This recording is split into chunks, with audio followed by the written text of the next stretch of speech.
नमस्कार, मैं दिव्यांजलि मोइत्रा। चीन और अमेरिका के बीच तू मैं अब काफी आगे निकल चुका है। अब लग रहा है कि दोनों देश एक दूसरे के सामने सीना ताने खड़े हैं और लग रहा है कि दक्षिण एशिया में युद्ध होगा। इसी बीच इसको लेकर कि दक्षिण एशिया में किसका पलड़ा भारी होगा और कौन बाजी मारेगा, इसकी समीक्षा होने लगी। इसी बीच अमेरिकी विदेश मंत्री माइक पॉम्पियो ने दक्षिण चीन सागर में चीन के क्षेत्रीय दावे को पूरी तरह गैर कानूनी करार दिया। मगर इस क्षेत्र में अपनी पहुंच बढ़ाने के लिए चीन की योजना क्या है? दक्षिण चीन सागर पोत परिवहन का एक महत्वपूर्ण रूट है, जिसे लेकर बीते कई सालों से चीन अमेरिका में ठनी। इंडोनेशिया और वियतनाम के बीच पड़ने वाला समंदर का ये हिस्सा करीब 35 लाख वर्ग किलोमीटर में फैला हुआ है, जिस पर चीन, फिलीपींस, वियतनाम, मलेशिया, ताइवान और ब्रुनेई अपना दावा करते रहे। कुदरती खजाने से लबरेज इस समुद्री इलाके में जीवों की सैकड़ों प्रजातियां पाई जाती हैं। हाल के सालों में चीन ने इस बात पर और अधिक जोर देना शुरू किया कि इस इलाके पर उसी का दावा है, क्योंकि वो इस क्षेत्र में सदियों से है। माना जाता है कि अपने उसी दावे को मजबूती देने के लिए चीन दक्षिण चीन सागर में अपनी सैन्य उपस्थिति को बढ़ा रहा है। एक दशक पहले तक इस इलाके को लेकर इतनी तनातनी नहीं थी, लेकिन फिर चीन समुद्र में खुदाई करने वाले जहाज बड़ी तादाद में ईंट, रेत और बजरी लेकर दक्षिणी चीन सागर पहुंचा। उन्होंने एक छोटी समुद्री पट्टी के इर्द गिर्द रेत, बजरी, ईंटों और कंक्रीट की मदद से बड़े पैमाने पर निर्माण कार्य शुरू कर दिया।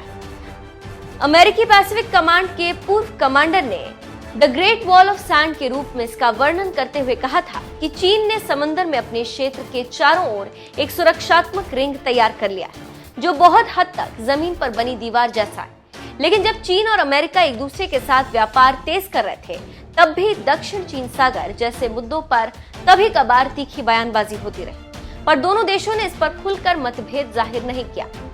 दोनों के बीच व्यापारिक संघर्ष के बावजूद अमेरिका ने चीन के क्षेत्रीय विवादों में अन्य देशों के साथ खुलकर कोई पक्ष लेने से हमेशा परहेज ही किया। हालांकि अमेरिका ये जरूर कहता रहा है कि इस क्षेत्र से जहाजों की आवाजाही पर रोक न लगे, और फिर कोविड-19 महामारी ने दस्तक दी। चीन ने महामारी को ठीक से नहीं संभाला।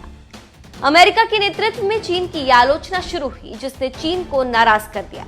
इसके साथ ही साथ कई पश्चिमी देशों ने अमेरिकी विदेश मंत्री माइक पॉम्पियो के स्तर पर सहमति दिखाई कि चीन अपने दमनकारी रवैये का प्रभाव बढ़ाने के लिए कोविड-19 महामारी का भी फायदा उठा रहा है। इन सबका नतीजा है कि दक्षिण चीन सागर में अब तनाव पहले से ज्यादा है।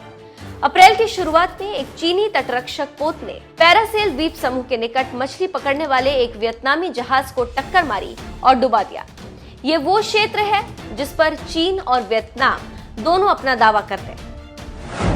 फिर चीनी नौसेना और तटरक्षक बल द्वारा समर्थित एक चीनी समुद्री सर्वेक्षण पोत ने बोर्नियो के तट पर एक मलेशियाई तेल खोज परियोजना के काम को भी बाधित किया।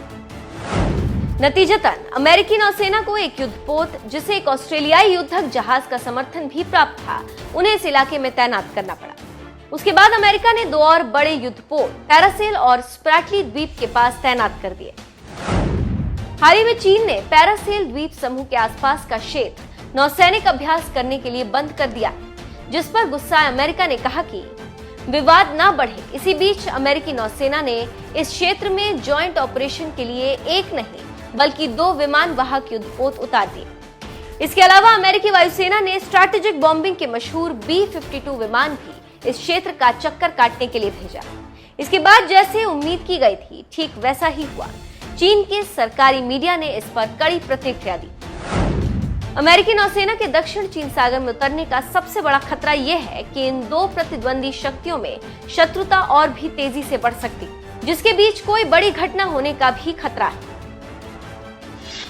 राजनीतिक विश्लेषकों की माने तो चीन अपनी मुख्य चिंताओं के प्रति पहले से ज्यादा मुखर हुआ है और रवैया पहले से ज्यादा अड़ियल है। ऐसे में ये स्थिति विशेष रूप से सकारात्मक है।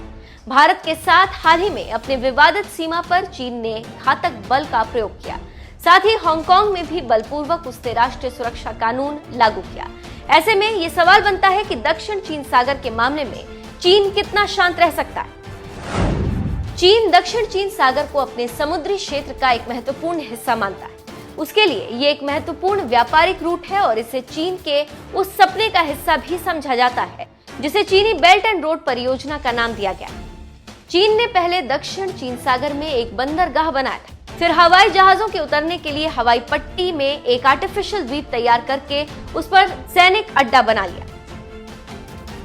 उपग्रहों और हवाई निगरानी के जरिए यही समझ आता है कि चीन ने इस क्षेत्र में समुद्री इंजीनियरिंग और सैन्य निर्माण का दुनिया का सबसे बड़ा कारनामा कर दिखाया। द्वीपों पर सैन्य सुविधाओं के अलावा 3000 मीटर का रनवे, नौसेना के बर्ड, हैंगर, गोला बारूद के बंकर, मिसाइलों के कोष्ठागार, रडार साइटें, व्यवस्थित आवासीय ब्लॉक, प्रशासनिक भवन जो नीले सिरेमिक टाइलों से बने, अस्पताल और यहाँ तक कि खेल परिसर भी बनाए गए। ऊपर से देखने पर ये द्वीप अब पहले से ज्यादा हरे दिखते हैं। कुछ क्षेत्र में जहां पर कोरल रीफ है वहां अब खेती हो रही। द्वीपों के कुछ हिस्सों में चीन से लाए गए सुअरों का पालन केंद्र बनाए गए, साथ ही मुर्गी और मछली पालन भी किया जा रहा है। दक्षिण चीन सागर पर चीन का कितना जोर है, इसका सबसे प्रतीकात्मक प्रमाण चीन से लाकर लगाए गए पत्थर। अप्रैल 2018 में स्प्रैटली द्वीप समूह के 3 सबसे बड़े द्वीपों पर 200 टन के विशालकाय स्मारक स्मृति चिन्ह स्थापित किए गए और बड़ी ही गोपनीयता के साथ उनसे पर्दा उठा दिया गया।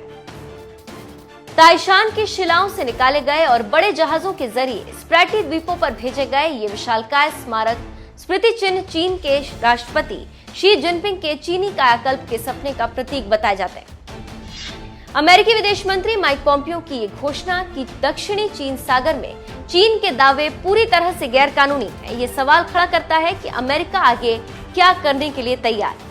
अमेरिकी बयानबाजी से लगता है कि पॉम्पियो कम से कम चीन के आत्म अलगाव को प्रदर्शित करने के लिए कुछ अन्य दावेदारों के साथ ही नहीं बल्कि बड़ी शक्तियों के साथ भी एक राजनयिक गठबंधन का निर्माण कर चीन को सबक सिखाने की कोशिश कर सकते हैं। देखना होगा तब चीन कैसे इन शक्तिशाली लोगों का मुकाबला करेगा।